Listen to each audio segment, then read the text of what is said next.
प्रिय वसुंधरा वासियों और ट्रांसजेंडर के निवासियों, मैं आपके बीच में 2012 से निवास कर रहा हूं और यहाँ की समस्याओं के बारे में भली भांति अवगत हूं और उनसे रोज आत्मसात हो रहा हूं। जी, ये क्षेत्र एनसीआर का दिल्ली के सबसे नज़दीक वाला उत्तर प्रदेश का है। हेलो साथियों, नमस्कार। एक बार फिर से मेरे YouTube चैनल में आपका स्वागत है और आज हमारे वसुंधरा की सुधार समिति की मीटिंग है, मैं उसमें जा रहा हूँ। संघर्ष कर रहे हैं और पद यात्रा करी इन्होंने पीछे 15 किलोमीटर की। तो इनको क्या जरूरत है, जो हमारे एमएलए हैं या एमपी हैं उनका काम है कि यहाँ पे जो है ना 25 दिसंबर से 31 दिसंबर तक 5-6 दिन का जो यहाँ पर आंदोलन कर रहे हैं, संघर्ष कर रहे हैं, उसमें आप सभी लोग जमा हो, वहाँ पे अपना सहयोग दें। सुधार समिति के लोग यहाँ पर पधारे हुए हैं, आप देख सकते हैं। और हमारा जो संघर्ष है 25 से 31 तक हमने वहाँ पर धरना देना है। अटल चौक पे आवास विकास के गेट के सामने धरना देना है और 25 से 31 तक हमारा अनशन भी चलेगा। वहाँ पे सब काफ़ी लोग अनशन पे बैठेंगे और जो हमने ये वसुंधरा के मेट्रो के लिए वैशाली से वसुंधरा और वसुंधरा से सेक्टर 62 नोएडा तक हमने इसके लिए डिमांड कर रखी थी। हमने अपने माननीय मंत्री श्री बीके सिंह जी को भी ज्ञापन दे रखा है। हमारे जो यहाँ पे के काफ़ी लोग हमसे जुड़े हुए हैं, तो इसलिए आप सब ने वहाँ पर इकट्ठा हो। आप बताइए सभी को। मैं पिछले 20-22 साल से वसुंधरा में रह रहा हूँ और ये मेरी कर्मस्थली भी रही और मैंने अपनी ज़िंदगी का एक महत्वपूर्ण पड़ाव यहाँ पे बिहार के सबसे करीब होने के बावजूद भी जो इसको सुविधाएं मिलनी चाहिए थी वो आज तक नहीं मिल पाई। केवल हमारा सरकारी अस्पताल हो गया और बच्चों के लिए कॉलेज हो गया। इसके अलावा एक कम्युनिटी हॉल की डिमांड थी और मल्टी या बस स्टॉप्स का निर्माण पहले हुआ, लेकिन लोकल ट्रांसपोर्ट के नाम पे बसें आज तक नहीं चल पाई। तो मैं इसी के साथ अपनी वाणी को विराम करता हूँ। Thank you sir. हमारे बीच नरगिस जी हैं और वो संघर्ष समिति की भी सदस्य हैं, तो उनसे बात करेंगे। हाँ, बताइए नरगिस जी। मैं एक महिला होने के नाते मैं इस जो भी अनशन हो रहा है उसको सपोर्ट करती हूँ और जो हमारे अधिकार हैं वो हमें मिलने चाहिए। जो हमसे आवास विकास ने प्रॉमिस किया था कि हम जैसे सोसाइटीज़ बसाने से पहले हम खेल का मैदान देंगे, हम हॉस्पिटल देंगे, हम मतलब बहुत सारी चीज़ें मूलभूत जो हमारी रिक्वायरमेंट है एटलीस्ट उसको पूरा करना चाहिए। तो मैं इस अनशन का सपोर्ट करती हूँ और मैं वहाँ अवेलेबल बल के साथ पहुँचना है। आपका सपोर्ट बहुत ज़रूरी है, तभी जाके ये काम होगा।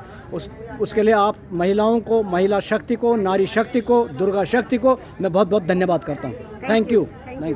होना है 25 से 31 तक इकट्ठा होना है और हमने हमारी जो संघर्ष समिति है, हमने सेक्टर 7 और 8 वसुंधरा का जो है वो खाली पड़ा हुआ है। हमारे जैसे शर्मा जी हैं, उन्होंने पहले भी कहा था कि यहाँ पर हमने हॉस्पिटल के लिए, गवर्नमेंट हॉस्पिटल के लिए, गवर्नमेंट स्कूल के लिए, स्टेडियम के लिए इनको काफ़ी ज्ञापन दे चुके हैं। वो प्लॉट अभी खाली पड़े हैं। ये प्रशासन ही जाने कि क्यों वो खाली पड़े हुए हैं, लेकिन अभी तक कोई हलचल नहीं है। इतने हमारे संघर्ष के बाद भी कुछ नहीं हुआ है। तो मैं कृपया आप सबको, जितनी भी हमारी RWA हैं, रेजिडेंट वेलफेयर एसोसिएशन है, AOA हैं और जितने भी वसुंधरा के सेक्टर 1 से लेकर 16, 17, 18 तक जितने भी हैं, वो सभी इस चीज़ में शामिल हो। क्योंकि ये जैसे कि हमारे BC जोशी जी, भुवनचंद जोशी जी बहुत सालों से जुड़े हुए हैं। इनको मैं 2001 से जानता हूँ और तकरीबन हर समिति से जुड़े हुए हैं। और इन्होंने यहाँ पर CGS की डिस्पेंसरी नहीं थी उस टाइम। 2003-04 में जब इनसे मेरी मुलाकात हुई तो एक डिस्पेंसरी चला रहे थे। बड़े शर्म की बात है, जैसे हमारे भूपेंद्र जी ने भी बोला कि हमारे यहाँ गवर्नमेंट स्कूल नहीं है, गवर्नमेंट डिस्पेंसरी नहीं है, गवर्नमेंट स्कूल नहीं है, स्टेडियम नहीं है, बच्चों को बाहर जाना पड़ता है। तो ये हमारे कहीं ना कहीं नेताओं को ये चीज़ें रखनी चाहिए थी और आगे आना चाहिए था। जब हमारे यहाँ के संघर्ष कर रहे हैं तो इनको आना चाहिए था आगे।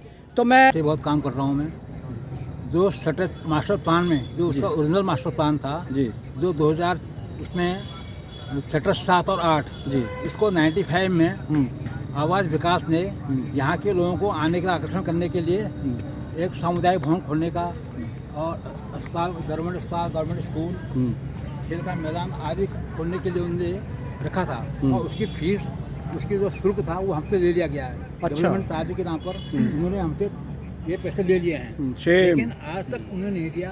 2011-12 में जो है जब लिए थे, लेकिन हमने संघर्ष किया। हमने फिर आप लोगों से हमें 2.5 लाख रुपये इकट्ठा करके हमने PI डाली, हमने हाई कोर्ट में जा करके उसको हमने स्टे किया हमने।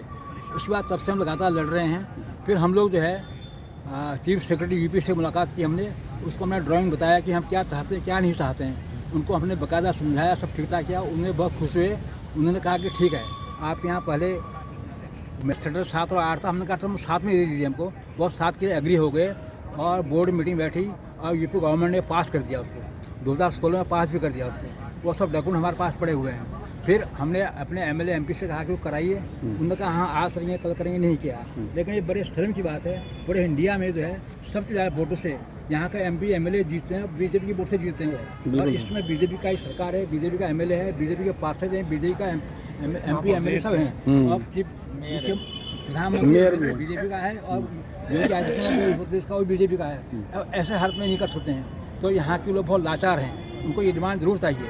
इसलिए हमने ये सोचा है कि हमारे जो यहाँ के भारत रत्न अटल बिहारी वाजपेयी जी हैं, उनके पुण्य जन्मतिथि पर, उनकी जन्मतिथि 25 दिसंबर को उनको स्मरण करते हुए हम ये आंदोलन कर रहे हैं। इसमें इसके लिए हमारे पास नंदन जी यहाँ सभी लोगों को मेरा नमस्कार। ये है कि वो हमको चाहते हैं संघर्ष हो, और ये संघर्ष होना चाहिए। और जहाँ चाह वहाँ रहा, हम वहाँ कटेंगे, लड़ेंगे, भरेंगे, हम करेंगे जरूर, छोड़ेंगे नहीं इस चीज़ को। भारत माता की जय, भारत माता की जय, भारत माता की जय। सभी संघर्ष समिति की तरफ से सबको, पूरी सारे वसुंधरा वासियों को, जितनी भी RW हैं, जितने भी AO हैं, इनसे रिक्वेस्ट करता हूं कि आप अटल चौक पे आवास विकास के ऑफिस के बगल में 25 से और 31 दिसंबर तक सब इस अनशन में पहुंचे, ताकि हमारी एकता का और एकजुट का, एक मुठ का परिचय हो। धन्यवाद। धन्यवाद सब। जय हिंद।